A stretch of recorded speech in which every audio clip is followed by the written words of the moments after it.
నిన్న ఇంత ముందు హీరో నా చేతిని నేను కలిపినారు కదా, అప్పుడు మా ఇంత బాగా ఆయన చేతులతోనే చేపల పులుసు వండుతారని మాట ఇచ్చినాడు.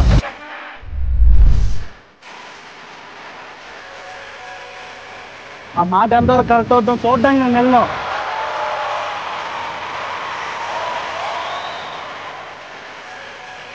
ఉన్నాడా అత్తం మాలాగే అల్లపోయి వెలిగించేసి దాని మీద మట్టి తగ్గెట్టి అందులో నూనె వేసి ఇంకో పక్క ఉప్పు వరగుండా పసుపుకుండా బాగా చేప పొగలో పట్టించి ఈలోపు బాగా ఈత ఎక్కిపోయి నూనెలో చేప మొక్కలు వేసి అందులో చింతపండు పులుసు పెట్టి చూసి పులిసేసినాడు.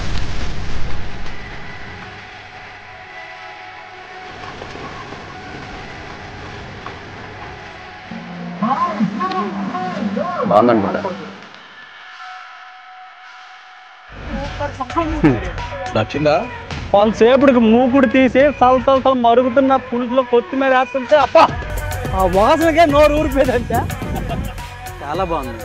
పక్కన బాగోపోతే ఏం అనుకోమాకండి. ఫస్ట్ టైం మాలాగా మారడానికి ఆ మనిషి ఎంత కష్టపడుతుండో దానికి 100 ఫలితం రావాలని రోజు ఆ దుర్గాబాబాని తల్లిని మొక్కుతాను.